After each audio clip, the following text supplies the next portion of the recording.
Hey everybody, this is Minion Soldier, and this is the Piracy Show. Now, last week there wasn't a Piracy Show, and the reason why is the episode that I made, I decided after uploading it and basically coming to within 15 minutes of it being at its scheduled release time, I pulled it and I deleted the file because I wasn't happy with it.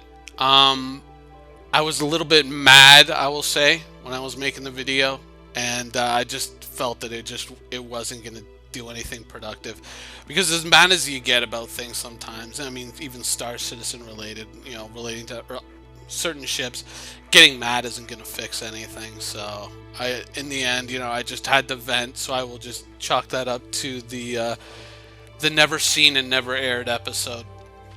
So, anyways, I want to get back and discuss the Saber here and a few other things. So let's get started. Now, a couple of weeks ago, I did, of course, the video on the Saber, and I was testing it out with various weapon systems, right? And I was going to continue on, and I was going to test it out with Sledge 2s. And as you saw, like if you saw the video where I bug reported the Sledge 2s, I just piggybacked that onto someone else's bug report. I was doing the right thing, going, checking, yep, someone else has already filed a bug report, submitted the video, yada, yada, yada.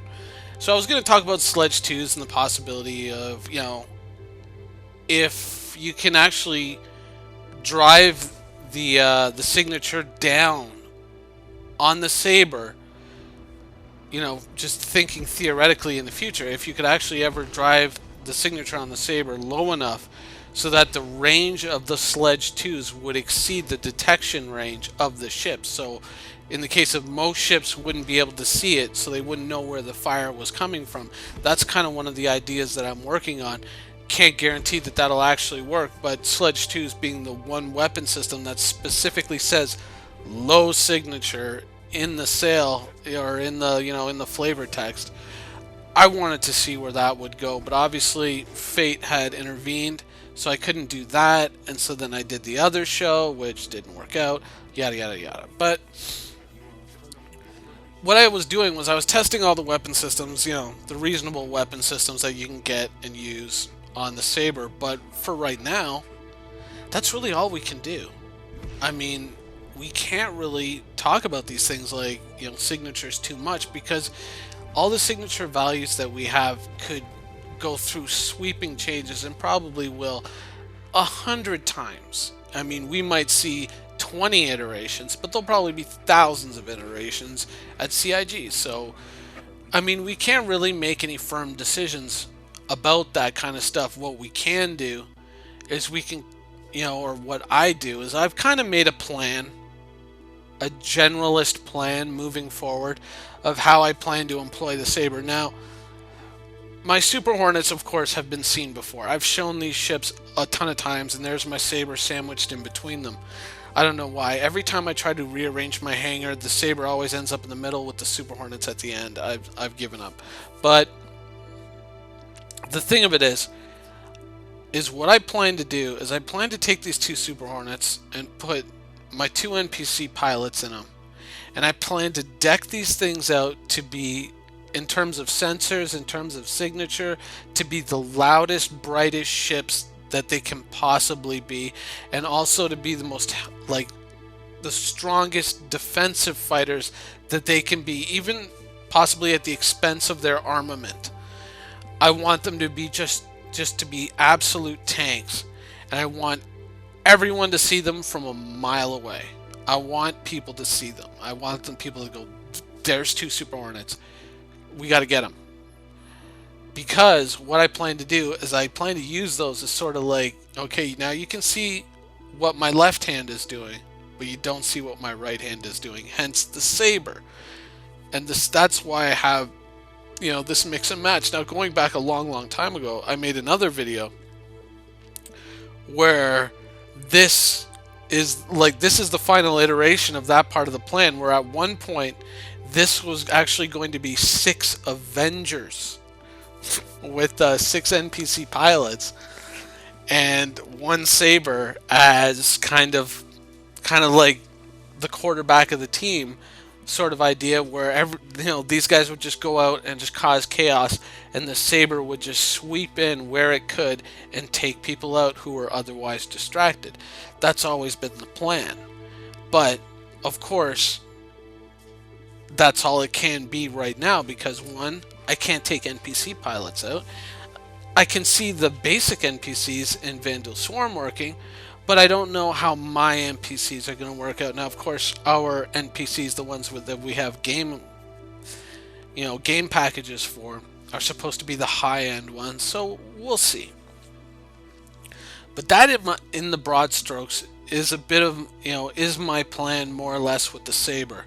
But, the way I've kind of picked up ships on my account here and there, it's all designed around the idea that if one thing fails, another thing can step in and take its place. Hence, let's say the Saber is garbage. Well, I can melt the Saber. I can just go 2 Super Hornets, one with an NPC wingman, and then just kind of work that way.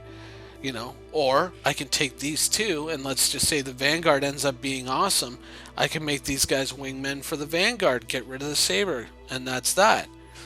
So, like, the way my account is built is around all these different ideas. The Xeon Scout also could sub in for the Saber if the Xeon Scout ends up being amazing. But, this is all just designed as, like, one piece can be removed and another piece can be substituted in. I feel that this is kind of like a good foundation for a plan. Now, of course, all these things could be terrible. All of them could. And it kind of goes along with something that that I've been lately I've been reading books again a lot more than for a while I just hadn't been reading. It's just one of those things with me. I'll go for like a phase of like a year and a half where I won't read, and then I'll pick up books and I'll just start devouring books. Like I read the first Game of Thrones in I think 4 or 5 days. I read the Girl with the Dragon Tattoo. I read that in 3 days. Just when I get good books, I just devour them. But anyways, like one of the books that I've been working on, and it's actually I think about the 4th or 5th time that I've read it, is this book called 6 Frigates, and it's all about like the foundation of the American Navy, yada yada yada. It's actually like a really really good book. Because it just kind of talks. It just doesn't talk about just the ships, but it talks about the captains, the crews, the foundation of the Navy, how they picked officers and how they didn't pick officers. How the ships were built and all this, and it's just fascinating stuff, at least to me.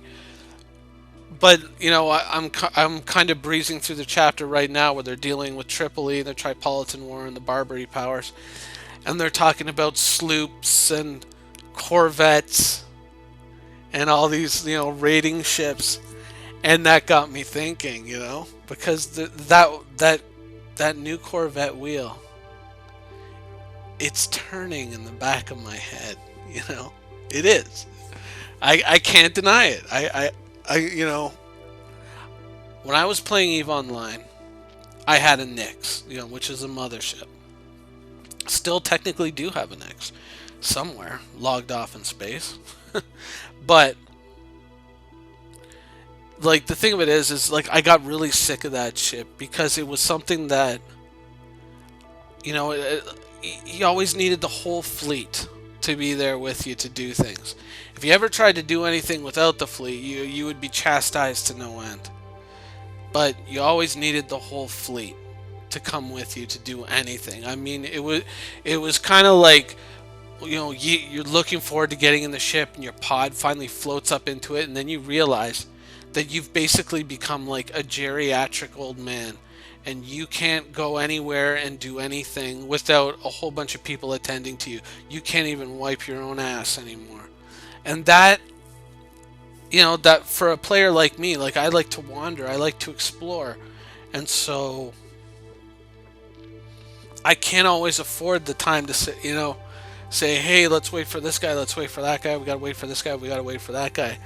But there are times, when I am sort of in that mood too. When I want to get a whole team together and do a whole bunch of stuff. And a ship like that, I mean, depending on how they deliver it, and I mean, this. I know some people have said that I'm a little bit cocky and opinionated, and I am going to be a little bit here. But hopefully, if they go with the new Corvette the way I think, my opinion, they should go, which is to make it utterly modular, the same way they did the Endeavor. So you could have an interdiction, Corvette. You could have a capital to capital combat Corvette. You could have like an AA Corvette, whatever, a fleet control Corvette, whatever you want, yada yada yada. If they go that way, I think I would really love to have a raiding Corvette now. I think I'm at that position in my head. That's where I want to go. I'm struggling with the idea. I'm kind of sitting there going like, am I lining myself up for a kick in the nuts here? But I'm looking at all these different ships in my hangar, and I'm realizing that, am I really gonna need all these ships? I mean, I've kind of picked up quite a few. Am I really gonna need all of them, or should I consolidate? And I'm thinking I should consolidate, guys. I mean, of course, once again, this all depends on how the new Corvette looks when it comes out. I mean, hopefully it doesn't come out like the Blade, because I'm sorry, even the last week's ship updates, there were two versions of that ship updates. There was one that was like an angry version, and there was the version that you guys got, because at one point I referred to the Blade as being fucking atrocious in terms of armament. Yeah, because I was looking forward to seeing the Vanduul fighter. I was like, yeah, let's see this thing. This thing's gonna be badass. The other ones had 2 size 5s and 2 size 1s. They don't work out so well right now, but they're gonna amp them up, and those things might be completely hype. Let's wait and see what this thing's gonna be. And it's just like, here's 1 size 2 and 2 size 1s for $250. It's like, really? Wow. Okay. Well, if anybody's, by the way, if anybody's interested, I have a 2008 Golf.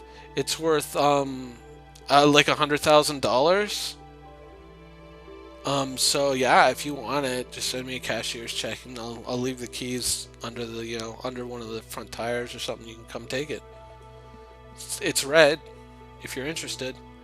But anyways, yeah, I am looking at that Corvette, and I'm thinking.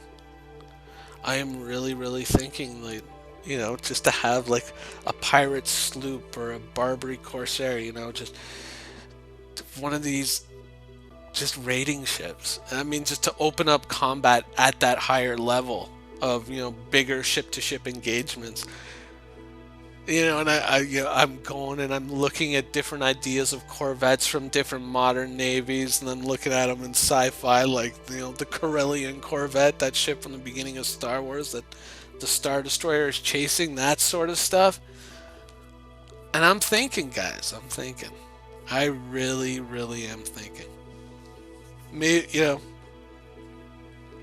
Obviously that's going to require a crew, but depending on how many people you need to man it, and thanks to the leftovers of my original 6 Avengers idea, I might actually already have something of an NPC crew. But the truth is, no matter what they say about NPCs, and no matter how much they hype NPC AI and yada yada yada, I would always rather have people than have a bunch of ones and zeros sitting there, meat more deep derp deep derp.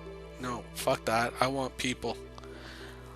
But anyways, yeah, so that's pretty much all of that. The only other thing that comes to mind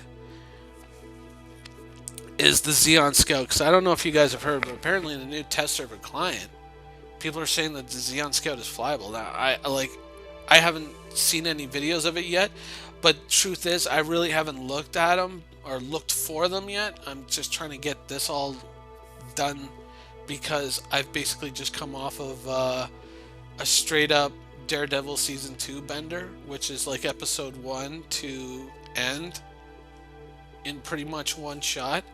And so I'm this is the next day, and I'm in recovery mode from that right now. So, I mean, I'll get to it tonight, and I'll start digging, trying to look to see if that is actually a thing, or if that was just some bullshit that someone threw up on the forums. But you know, with the Xeon scale being flyable, you know, I realize that CIG plans to balance, and all these ships will be balanced in the future, and a lot of these will be fixed. But the way a lot of these ships are hitting, with the exception of the Sabre hit well. The Sabre jams. I like the Sabre, man. I think the Sabre is a badass, and not since the Super Hornet has something just landed in our laps that has just flat out been awesome. Now, of course, the Super Hornet's gotten adjustments downwards, and it's had some changes, but I still think the Super Hornet is a strong-ass fighter, and I always think it's going to be the mainstay of most people's, most orgs' fleets. That Sabre is hype, man. That Sabre hit the ground running. But by the same token, I mean, fucking Vanguard, what happened there? You know, and now with the Xeon Scout with only 2 guns, time will tell. But you know, it's like let's say you were to have a kid, right? You were to have a kid, and you could pick any name in the world. Any name in the world for your kid before you send him out into that world. Any name, anything. You could name him, you know, Tony. You could get him like one of them little, you know, Iron Man costumes for Halloween. Draw a little goatee on his face. That'd be badass, man. Like, you know, you could show him the Iron Man movies and be like, that guy's got the same name as me. Yeah, blah, blah. And, you know, that would be just awesome. You know, Tony's a great name. But then, or you could go ahead and name your kid Gaylord, which is a legit name. But then you could send him to school with a name like Gaylord. And yeah, imagine how that would work. And that's what I'm talking about with the Xeon Scout, man. I mean, sure, you guys can fix it down the road. That's fine. But why put yourself through this in the beginning? Why not overgun it and then dial it down instead of under-delivering? I mean, I would rather have something that hits the scene blatantly OP and then gets dialed down than have something that hits the scene and it's just like, what the fuck is this? Because in the end, remember, like, people spend money on this stuff. Now, no, they pledged money to the game. No. They bought these ships for money. Ask yourself why, you know, all these people in Europe are paying VAT. It's because they didn't pledge, they bought, and they know, everyone knows that will never hold up in court, and that's the reason why you're paying VAT taxes. So, boom. Why do it? You know, why not just hit strong and hit hard, and then just go, oh, you know what? A little bit over the mark, let's dial it back down. And everyone would blatantly see it. Now, of course, some people would be like, no, it's good. Everyone else is just being a bunch of fucks, but no, but I mean, you could still even go in with 4 guns, 2 size 2s, 2 size 3s, and it could still be a badass ship. There's plenty of stats that you could use later on to balance that down or balance that up, depending on how you felt it should go. But you know, why show up lame? Anyways, those are my thoughts, and that's pretty much the Piracy show for this week. And I apologize to anybody out there whose name is Gaylord who might watch this video. I apologize. I'm not trying to make fun of your name. I know you probably went through a whole bunch of shit in grade school, but I'm just saying, it ain't my fault, man. It's your parents. They set you up for that one. I mean, sorry. Anyways, that's the Piracy show for this week. Hope I didn't offend anybody. Thanks for watching. Quantum travel initiated.